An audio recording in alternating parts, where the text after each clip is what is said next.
और अब वो क्षण आ रहे हैं। आज आप सुबह से चले हैं, गंतव्य स्थान से चले हैं, हमारा सभा स्थल छोटा पड़ गया, खेत में काम है, छोड़कर चले हैं।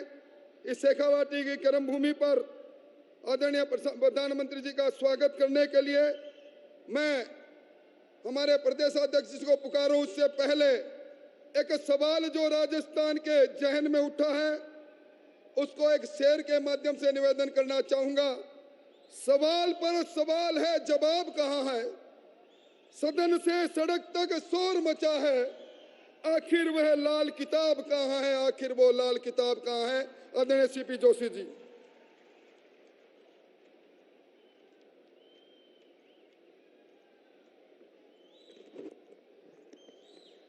भारत माता की, भारत माता की। जवान और किसान की इस पावन धरा पर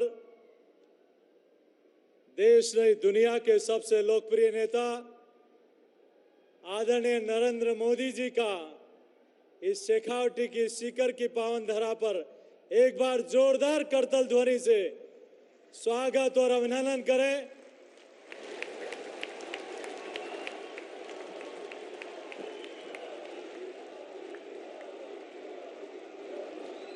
इस सभा में उपस्थित भारत सरकार के कृषि कल्याण मंत्री श्रद्धेय तोमर साहब, चिकित्सा मंत्री आदरणीय मांडविया जी, हमारे जल जीवन मिशन का मुहिम चलाने वाले आदरणीय प्रधानमंत्री जी के नेतृत्व में मंत्री आदरणीय गजेंद्र सिंह जी, हमारे पार्टी की राष्ट्रीय उपाध्यक्ष और इस प्रदेश की पूर्व मुख्यमंत्री आदरणीय वसुंधरा जी, हमारे नेता प्रतिपक्ष आदरणीय राजेंद्र सिंह जी राठौर साहब, हमारे उपनेता आदरणीय सतीश पूनिया जी, आदरणीय विजयाताई, मंचासीन आदरणीय स्वामी सुमेधानंद जी, आदरणीय नरेंद्र खींचड़ जी, भाई राहुल जी, मंचासीन सभी पार्टी के वरिष्ठ नेतागण और इस पंडाल में उपस्थित देवतुल्य अन्नदाता हमारे किसान बंधुओं, युवा साथियों, माताओं, बहनों, आदरणीय प्रधानमंत्री जी का इस दरा पर आप और हम सब लोग स्वागत और अभिनंदन करते हैं। ये वो दरा है जहां का किसान धरती माता का सीना चीरकर अपना खून पसीना बहाकर अन्नदाता बनता है। यहाँ वो धरती है जहां की माता अबोध बच्चे को लोरी में कविता नहीं सुनाती, युद्ध की गौरव गाथाएं सुनाती है। ये वो गौरवशाली भूमि है जहां दुनिया देश के लोग यहाँ श्रद्धा केंद्रों को नमन करने आते हैं। और ये वह धरती है शेखावटी जहां एक नहीं दो उपराष्ट्रपति दिए हैं आदरणीय भैरव सिंह जी शेखावत साहब, तो दूसरे आपके आशीर्वाद से आदरणीय जगदीप धनखड़ जी एक किसान का पुत्र उपराष्ट्रपति के रूप में आज देश भर में अपनी सेवाएं दे रहे हैं। मैं आदरणीय प्रधानमंत्री जी इतना जरूर कहूंगा कि आपके आशीर्वाद से, आपके मार्गदर्शन में आज अनेक योजनाओं का लोकार्पण आपके हाथों हुआ है। आज इस प्रदेश का अन्नदाता आपका धन्यवाद भी अर्पित कर रहा है कि पहला कोई व्यक्ति आया है जिन्होंने किसान के खेत की मिट्टी की चिंता की है। पहले कोई प्रधानमंत्री आए हैं जो किसान के बीज की चिंता की है। पहले कोई प्रधानमंत्री आए हैं जिसने खाद की चिंता की है, जिन्होंने खाद पर सब्सिडी की चिंता की है। पहले कोई प्रधानमंत्री आए हैं जो फसल खराबे पर 50% से 33% का नियम किया है। पहले कोई प्रधानमंत्री आए हैं जो फसल से मंडी तक ले जाने की चिंता की है। पहले कोई प्रधानमंत्री आए हैं जो फसल बीमा योजना को सरल बनाने का काम किया। पहले कोई प्रधानमंत्री आए हैं जिन्होंने किसान की उपज को विश्व के बाजार से जोड़ने का काम किया। पहले कोई प्रधानमंत्री आए हैं जिन्होंने हमारे मोटे अनाज को श्री अन्न का नाम दिया है। यह हमारी संस्कृति का द्योतक है। आदरणीय प्रधानमंत्री जी, मैं आपका हृदय की गहराई से आभार प्रकट करता हूं राजस्थान के लाखों लाख किसानों का, और आपके श्री हाथों से आज किसानों के खातों में हजारों करोड़ रुपया पहुंचा है। आज हम आपका आभार प्रकट करते हैं और आज इसी सीकर की धरती के रामनारायण चौधरी जी जो मेवाड़ में आजादी के पहले 1922 में पहला वो बेगू बिजोलिया आंदोलन था जिसमें विजय सिंह जी पथिक के साथ इसी धरती के रामनारायण चौधरी जी ने भी उस आंदोलन का मार्गदर्शन किया है। इस पवित्र भूमि पर आपका स्वागत और अभिनंदन है। एक तरफ आदरणीय देश का अन्नदाता, प्रदेश का अन्नदाता आपका आभार प्रकट करता है, तो दूसरी तरफ वो सोहनलाल कड़ेल किसान चीख चीख कर कह रहा है कि मेरा कर्जा माफ नहीं हुआ। वो आज किसान कह रहा है कि मेरी फसल का खराबा गिरदावरी समय पर नहीं हुई। वो किसान कह रहा है कि मुझे अपनी खरीद सही समय पर नहीं होती। वो किसान आज चिल्ला चिल्ला कर कह रहा है कि राजस्थान में सबसे महंगा पेट्रोल और डीजल राजस्थान में है। वो किसान आज चिल्ला कर कह रहा है कि सबसे महंगी बिजली राजस्थान में है। आदरणीय प्रधानमंत्री जी, आपसे ये प्रदेश का किसान, इस प्रदेश का युवा, हर व्यक्ति और आजादी के बाद पहली बार एक ऐसे जनप्रतिनिधि इस देश की जनता ने देखा है जहां गरीब, किसान, युवा, महिला, हर वर्ग जो जिनसे प्रेम करता है और आस्था रखता है। आज मैं रंधावा जी से कहना चाहता हूं, जिन्होंने अभी 2 दिन पहले एक बयान दिया था, जिन्होंने कहा शंख, जिन्होंने मां का भी अपमान किया, जिन्होंने शंख का भी अपमान किया, जिन्होंने संत का भी अपमान किया, उनको नहीं पता कि संत हमारी सनातन संस्कृति को आगे बढ़ाने का वाहक है। उनको ये नहीं पता कि कौन से संघ के बारे में बात कर रहे हैं। अरे संघ तो मंद बुद्धि वालों को भी बुद्धि दे देता है और श्वासों को व्यायाम कराता है।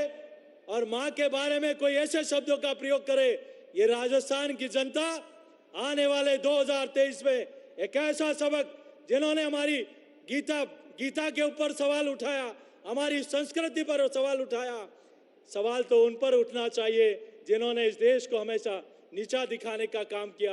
आदरणीय प्रधानमंत्री जी, मैं आपका स्वागत और अभिनंदन करते हुए आपका फिर से हृदय की गहराई से आभार प्रकट करता हूं कि आप आए। पूरा राजस्थान, आज पूरा जनता जनार्दन, ये जन सैलाब आपका अभिनंदन करने आया है कि आपने जो कहा वो करके दिखाया। आपका हृदय की गहराई से आभार, बहुत बहुत धन्यवाद। जय हिंद, जय भारत। आदरणीय प्रधानमंत्री जी, इस किसानों की सभा में सर्वाधिक वो किसान है शेखावाटी का, जिसका किसान कर्जे के नाम पर जिसको ठगा गया, जिसके जमीन नीलाम हुई, जिनको जमीनों के नोटिस मिले, आज वो किसान आपके सामने बैठा है। शेखावाटी की धर्म और कर्म की भूमि पर मैं अब निवेदन करूंगा आदरणीय प्रधानमंत्री जी से, आए और आप अपने को संबोधित करें। आदरणीय प्रधानमंत्री जी, जोर से मोदी मोदी।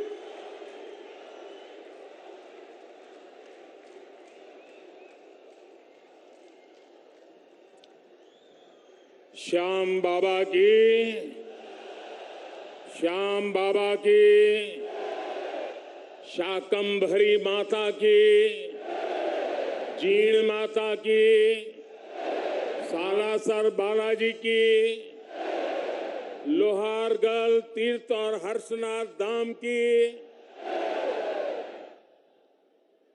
वीरों की धरती शेखावटी को मेरा शत शत प्रणाम।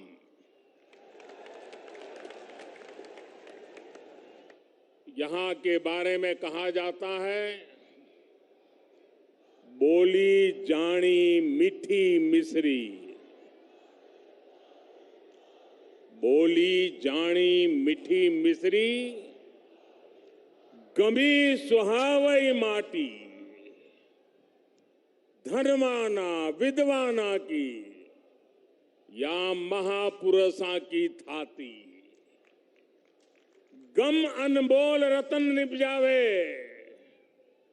गन अनमोल रतन निपजावे, वाह भाई शेखावटी।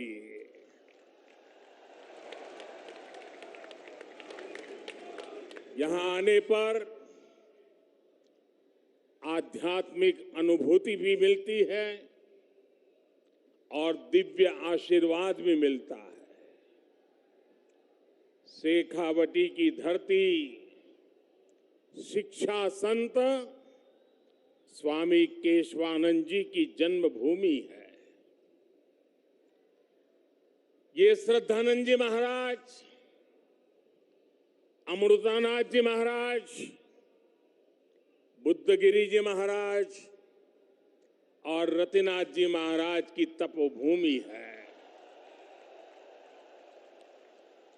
इसी धरती ने हमें भैरव सिंह शेखावत, जगदीप प्रसाद माथुर, मदन लाल सैनी जैसे नेता दिए। इसी शेखावटी से निकले जगदीप धनखड़ जी आज देश के उपराष्ट्रपति है।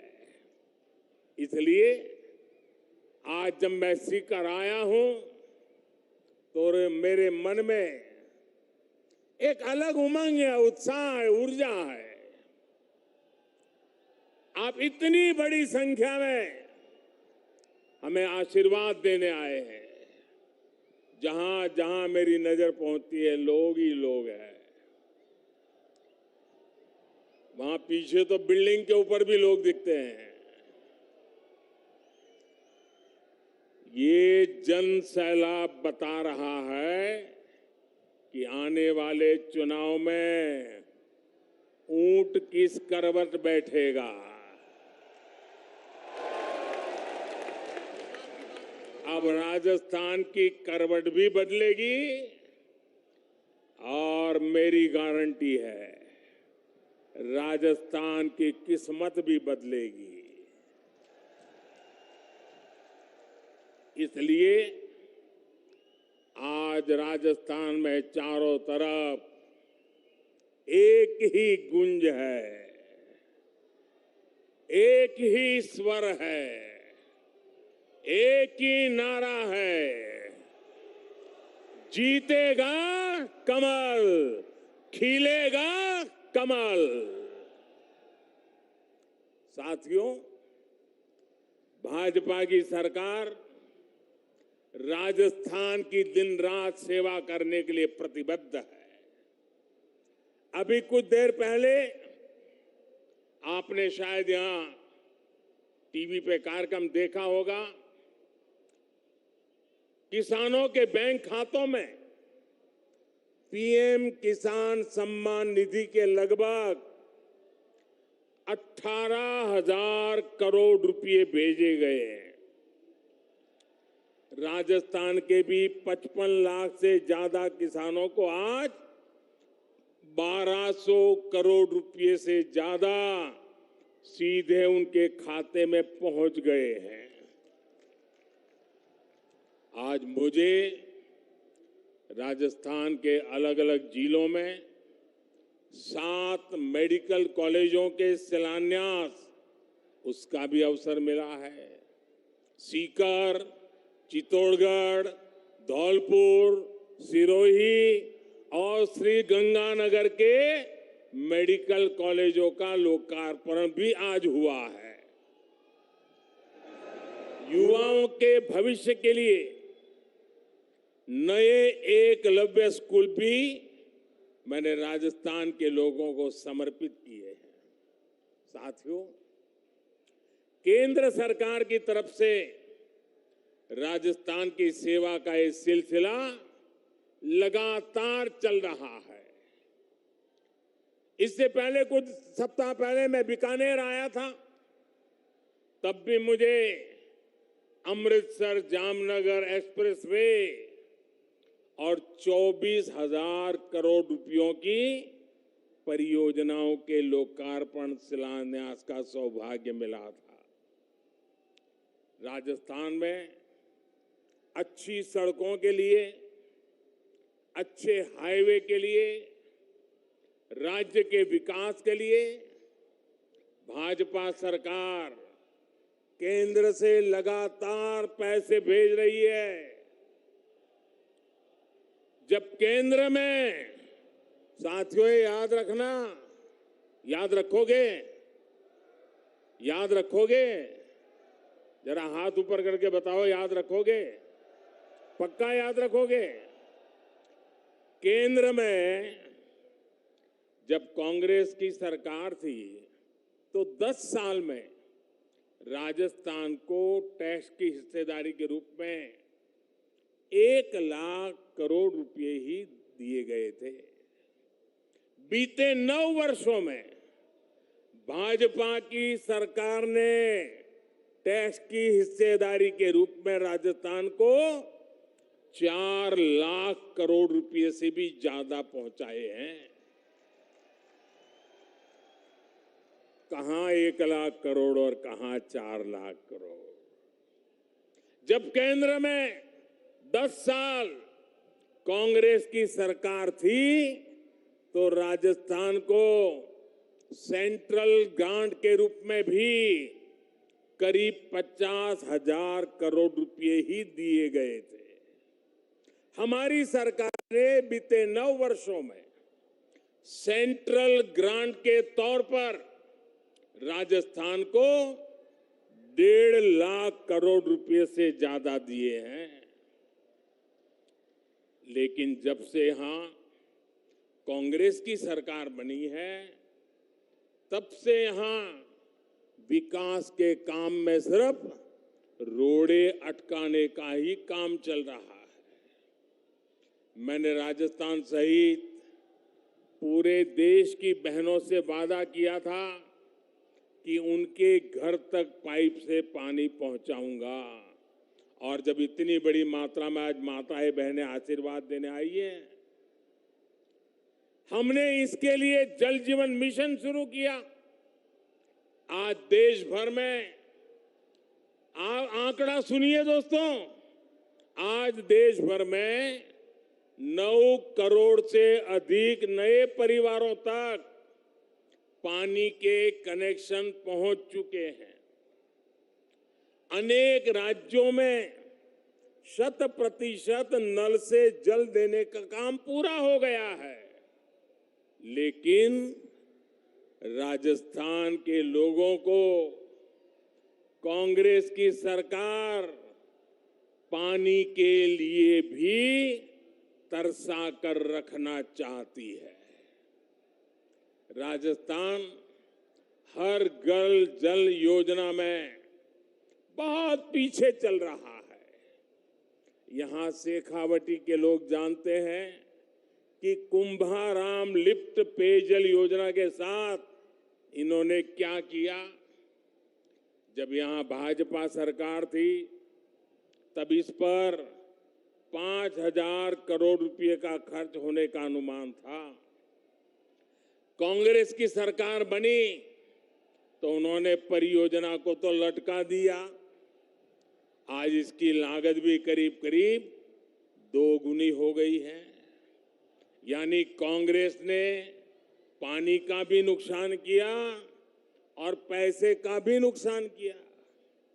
भाई और बहनों, कांग्रेस ने राजस्थान में सरकार चलाने के नाम पर सिर्फ लूट की दुकान चलाई है, झूठ का बाजार सजाया है। कांग्रेस का मतलब ही है लूट की दुकान, झूठ का बाजार। और लूट की इस दुकान का सबसे ताजा प्रोडक्ट है, ताजा प्रोडक्ट राजस्थान की लाल डायरी। आपने लाल डायरी के बारे में सुना है ना? सुना है ना? कहते हैं इस लाल डायरी में कांग्रेस सरकार के काले कारनामे दर्ज है। लोग कह रहे हैं कि लाल डायरी के पन्ने खुले तो अच्छे अच्छे निपट जाएंगे। कांग्रेस के बड़े से बड़े नेताओं की इस लाल डायरी का नाम सुनते ही बोलती बंद हो रही है। ये लोग भले ही मुंह पर ताला लगा ले, लेकिन ये लाल डायरी इस चुनाव में पूरी कांग्रेस का डिब्बा गोल करने जा रही है।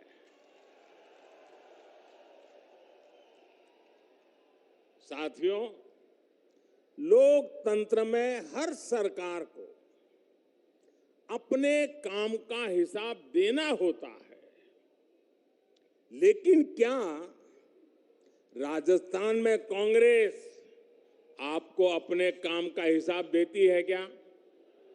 जरा जोर से बताइए ना, ये अपने काम का हिसाब देती है क्या? जो 4 साल सिर्फ सोएगा वो अपने काम का हिसाब कैसे देगा?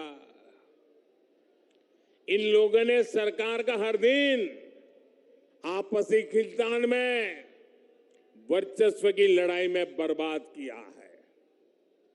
साथियों, आज केंद्र की भाजपा सरकार आपके सुख दुख की साथी बनकर आपके जीवन से मुश्किलें कम करने के लिए काम कर रही है। देश के करोड़ों लोगों को पक्का घर बनाकर लखपति बनाने की गारंटी दी गई है। साथियों, ये पक्का घर बनाकर लखपति बनाने की गारंटी किसने दी है? ये गारंटी किसने दी है?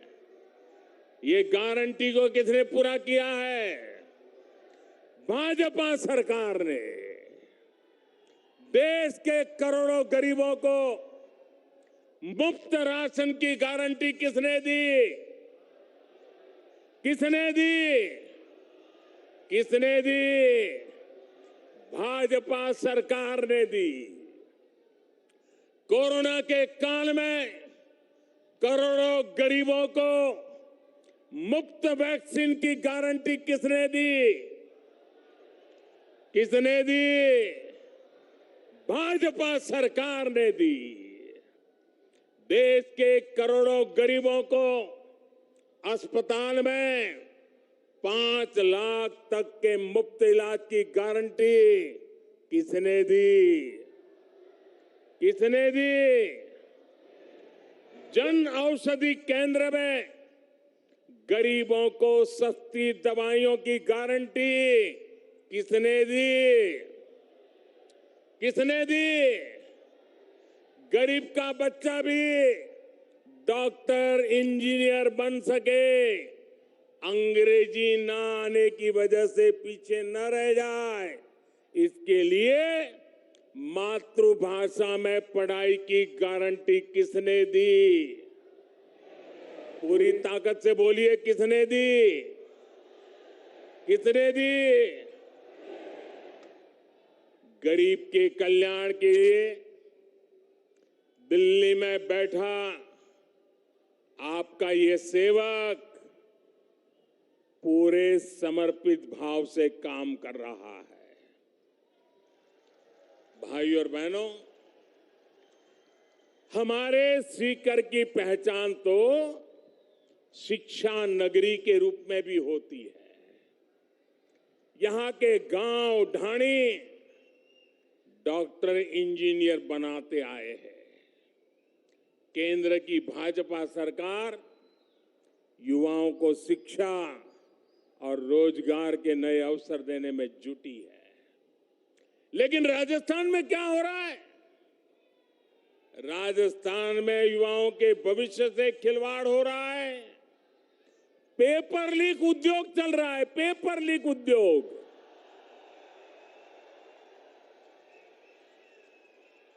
राजस्थान के युवा काबिल है, समर्थ है, लेकिन यहां की सरकार उनके भविष्य को बर्बाद कर रही है। यहां सत्ताधारी दल के लोगों पर ही पेपर लीक माफिया होने का आरोप लग रहा है। लग रहा है ना? लग रहा है ना? राजस्थान के युवाओं को पेपर लीक माफिया से बचाने के लिए क्या करना पड़ेगा? कांग्रेस को हटाना ही होगा। क्या करना होगा? भाइयों बहनों, राज्य सरकारों की एक और सबसे बड़ी जिम्मेदारी होती है नागरिकों की सुरक्षा की, कानून व्यवस्था की। लेकिन कांग्रेस सरकार ये भी नहीं कर पा रही। आए दिन गैंग वॉर की खबरों ने राजस्थान जैसे शांति प्रिय प्रदेश को, उसकी साख को बिगाड़ दिया है। राजस्थान में दलितों पर अत्याचार चरम पर है। राजस्थान में नशे की तस्करी, नशे का कारोबार फल फूल रहा है।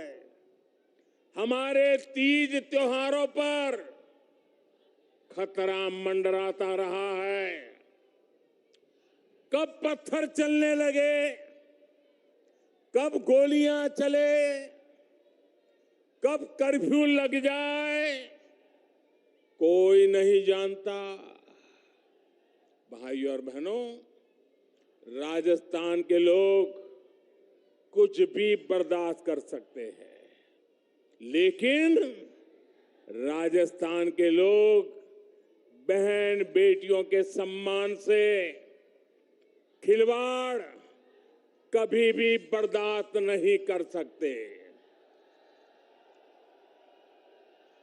मां पद्मावती और पन्ना धाय की इस धरती की बेटियों के साथ जो हो रहा है वो आक्रोश से भर देता है। किसी दलित बेटी के साथ दुष्कर्म होता है और फिर उस पर एसिड डाल दिया जाता है। किसी दलित बहन के साथ उसके पति के सामने गैंगरेप होता है, आरोपी उसका वीडियो बनाते हैं, पुलिस में रिपोर्ट नहीं लिखी जाती, बेखौफ आरोपी वीडियो वायरल कर देते हैं। छोटी छोटी बच्चियां, स्कूलों में पढ़ाने वाली टीचर्स तक यहां सुरक्षित नहीं है। और साथियों, कार्रवाई करने के बजाय कांग्रेस के नेता पीड़ित महिलाओं पर ही झूठ बोलने का आरोप लगा रहे हैं। वाकई बहुत हो गया। भाइयों बहनों, राजस्थान की धरती है, ये वीरों की धरती है, ये पराक्रमियों की धरती है। ये याचना करने वाले लोग नहीं है, ये हुंकार करने वाले लोग हैं। और इसलिए इस बार चारों ओर एक ही हुंकार है, एक ही नारा है, हर राजस्थानी का एक ही संकल्प है, बहन बेटियों पर अत्याचार नहीं सहेगा राजस्थान। बहन बेटियों पर अत्याचार, बहन बेटियों पर अत्याचार, बहन बेटियों पर अत्याचार, दलित पर अत्याचार, दलित पर अत्याचार, कर्ज से मरता किसान, कर्ज से मरता किसान अपराध बेलगाम नहीं सहेगा, अपराध बेलगाम नहीं सहेगा राजस्थान। पेपर लीक से युवा परेशान नहीं सहेगा राजस्थान। भ्रष्टाचार नहीं सहेगा राजस्थान। साथियों, कांग्रेस आज देश की सबसे बड़ी दिशा विहीन पार्टी बनकर रह गई है। इन दिनों कांग्रेस और उसके सहयोगी दलों ने एक नया पैंतरा चला है। ये पैंतरा है नाम बदलने का। पहले के जमाने में राजस्थान के लोग व्यापारियों की दुनिया बराबर जानते हैं। पहले के जमाने में कोई पीढ़ी, कोई कंपनी अगर बदनाम हो जाए, उसके फ्रॉड करने वाली कंपनी का चिट्ठा निकल जाए, तो तुरंत वो कंपनी वाले नया बोर्ड लगा करके अपना कारोबार शुरू कर करके लोगों को भ्रमित करने का काम करते हैं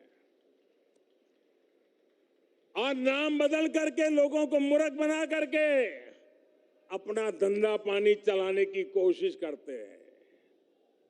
कांग्रेस और उसके साथियों की जमात ऐसी फ्रॉड कंपनियों की नकल कर रही है। यूपीए के कुकर्म लोगों को याद ना आए, इसलिए इन्होंने अपना नाम यूपीए से बदलकर INDIA कर दिया और इतना लंबा कर दिया कि लोग भूल जाएं। यूपीए के नाम बदला है ताकि ये आतंकवाद के सामने घुटने टेकने का अपना पाप छिपा सके। इन्होंने नाम बदला है ताकि ये कर्ज माफी के नाम पर किसानों से विश्वासघात को छिपा सके। यूपीए नाम बदला है ताकि ये गरीबों के साथ किए गए छल कपट को छिपा सके। और मैं आज राजस्थान की धरती से देश के लोगों को एक और बात बताना चाहता हूं। इनका तरीका वही है जो हमेशा देश के दुश्मनों ने अपनाया है। पहले भी ये तो INDIA के नाम से आए हैं, लेकिन पहले इंडिया के नाम के पीछे अपने पाप को छुपाने का प्रयास किया गया है। इंडिया नाम तो ईस्ट इंडिया कंपनी में भी था। ईस्ट इंडिया कंपनी में भी इंडिया था कि नहीं था? लेकिन इंडिया नाम अपनी भारत भक्ति दिखाने के लिए नहीं, बल्कि भारत को लूटने के इरादे से लगाया गया था। आपको याद होगा कि कांग्रेस के शासनकाल में सिमी यानी student Islamic movement of India बना था। नाम में इंडिया था, लेकिन मिशन इंडिया को आतंकी हमलों से बर्बाद करने का था। जब इसके कुकर्म सामने आए तो सीमी पे बैन किया गया और ये बैन हुआ तो फिर नया नाम लेकर आए। उन्होंने भी नाम बदला, PFI। सीमी बन गया PFI यानी पॉपुलर फ्रंट ऑफ इंडिया। नाम नया, नाम में फिर इंडिया, लेकिन काम वही पुराना। साथियों,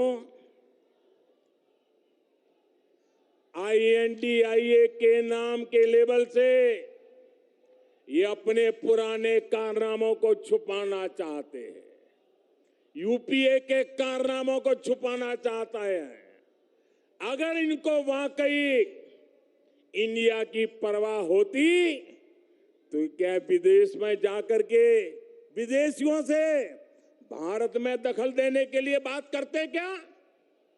अगर उन्हें इंडिया की चिंता होती तो क्या ये सर्जिकल स्ट्राइक और एयर स्ट्राइक पर सवाल उठाते क्या?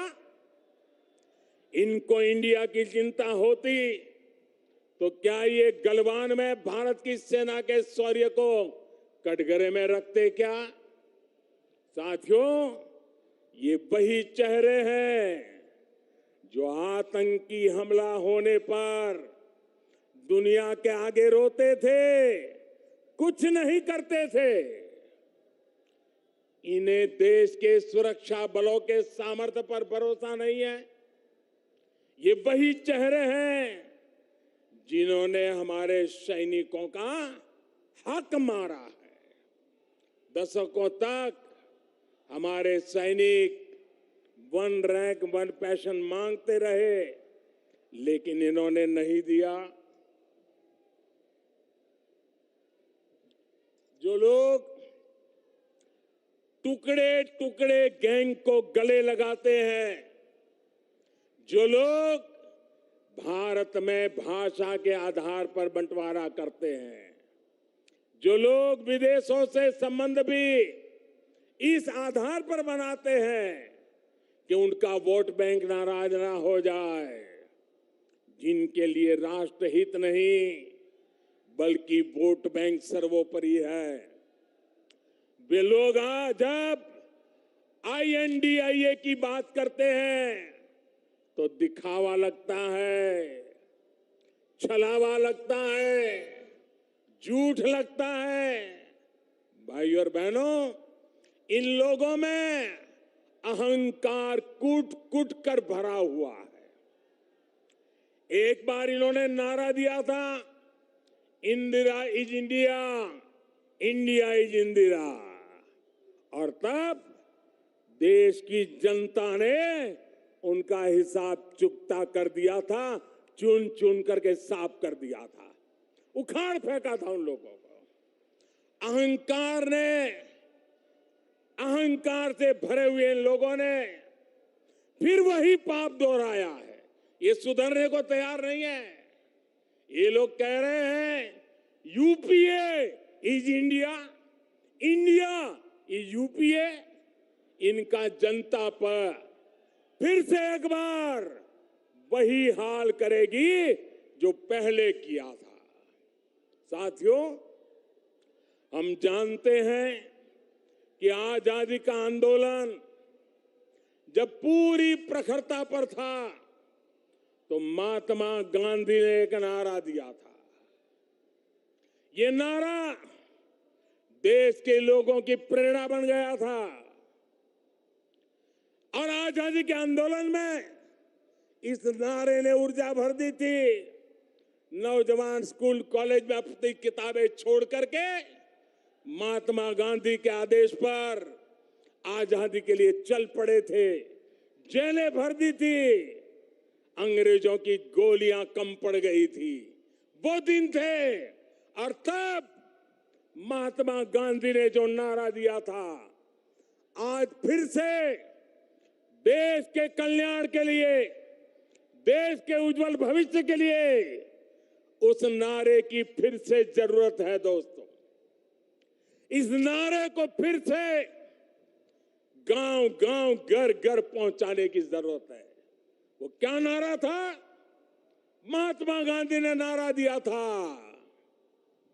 क्विट इंडिया, अंग्रेजों इंडिया छोड़ो, अंग्रेजों इंडिया छोड़ो।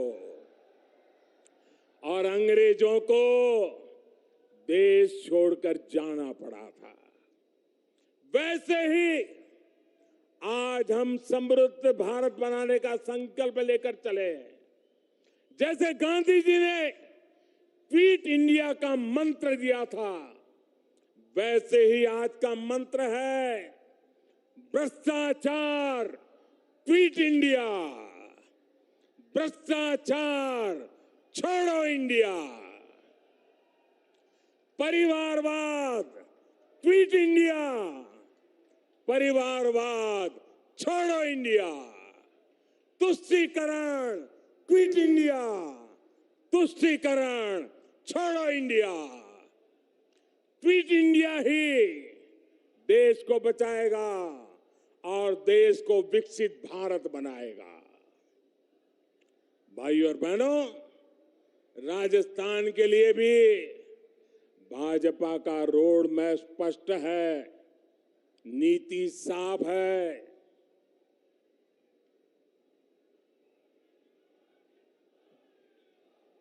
आने वाले 5 साल में जब भारत दुनिया की तीसरी बड़ी इकोनॉमी होगा तो उसमें राजस्थान की बहुत बड़ी हिस्सेदारी होगी।